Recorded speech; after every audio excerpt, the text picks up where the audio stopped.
இந்த வீடியோ வந்து ஒரு 2 நிமிஷம் தான் இருக்கும். அதுவும் இல்லாம இதான் என்னோட ஃபர்ஸ்ட் யூடியூப் வீடியோ.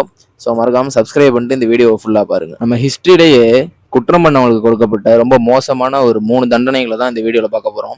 இதில் வந்து என் பாயிண்ட் ஆஃப் வியூவில் வந்து இதெல்லாம் ரொம்ப மோசமாக இருக்குது அப்படின்னு சொல்லிட்டு நான் ஒரு 3 தண்டனைகள் எடுத்து வச்சிருக்கேன். ஸோ அதை இன்னைக்கு நம்ம பார்ப்போம். அந்த லிஸ்ட்டில் நம்ம ஃபஸ்ட்டு பார்க்க போகிறது ட்ராம்ப்ளிங் பை எலிபேண்ட். இந்த பனிஷ்மெண்ட்டில் என்ன பண்ணுவாங்கன்னா, குற்றவாளியை வந்து குப்புற படுக்க வச்சுருவாங்க. அப்படி படுக்க வச்சுட்டு நல்ல ட்ரெயின் பண்ணப்பட்ட, அதாவது நல்ல பழக்கம் பண்ணப்பட்ட ஒரு யானையை வச்சு, அந்த யானையோட காலை வச்சு அந்த குற்றவாளியோட தலையை நசுக்கி கொள்வது தான் இந்த பனிஷ்மெண்ட்டோட ரூல்.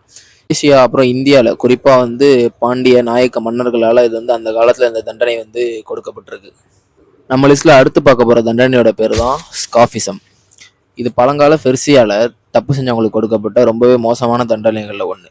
இப்போ வந்து இதில் என்ன பண்ணுவாங்க, தப்பு பண்ணப்பட்டவங்களை என்ன பண்ணுவாங்கன்னா, ஒரு போட்டில் கட்டி, அதாவது அந்த அவங்களோட ட்ரெஸ் எல்லாம் ரிமூவ் பண்ணிட்டு அந்த போட்டில் கட்டிடுவாங்க. கட்டிட்டு அவங்க மேலே வந்து பால் தேன் அது ரெண்டுத்தையுமே வந்து ஊற்றிடுவாங்க. ஊற்றிட்டு அவங்க என்ன பண்ணுவாங்கன்னா, ஆற்றுலையோ இல்லை ஏரியிலையோ அது மாதிரியான பகுதிகளில் அந்த போட்டை வந்து மிதக்க வச்சிருவாங்களாம். அப்படி அவங்க மேலே பாலும் தேனும் ஊற்றினால லேட்டராக என்ன ஆகும்னா, அந்த ஸ்மெல்லுக்காக வந்து கொடூரமான பூச்சி ஈலாம் வந்து அவங்களோட உடம்ப வந்து கடிச்சு சாப்பிட ஆரம்பிக்குமா. இந்த வழியிலேயே அவங்க வந்து அவங்க அணுவாக வந்து அவங்களால முடியாமல் வந்து இறந்து போயிருக்காங்க. இந்த லிஸ்ட்டில் நம்ம கடைசியாக பார்க்க போகிற பனிஷ்மெண்ட் பேர் தான் இம்ப்ளேஸ்மெண்ட். 15ஆம் நூற்றாண்டில் வளாச்சியால் கிரேட் தி இம்பேலர் அப்படிங்கிற ஒரு மூலியமா பிரபலமாக கொடுக்கப்பட்ட ஒரு மிக கொடிய மரண தண்டனை தான் இது. இதில் பாதிக்கப்பட்டவங்களை என்ன பண்ணுவாங்க அப்படின்னா, மரக்கம்பு இல்லைனா உலோக கம்பியால் அவங்களோட இடுப்பு இல்லைனா வயிற்று மூலியமாக குத்தி தோல் மூலியமாக அதை வெளியே எடுப்பாங்களாம்.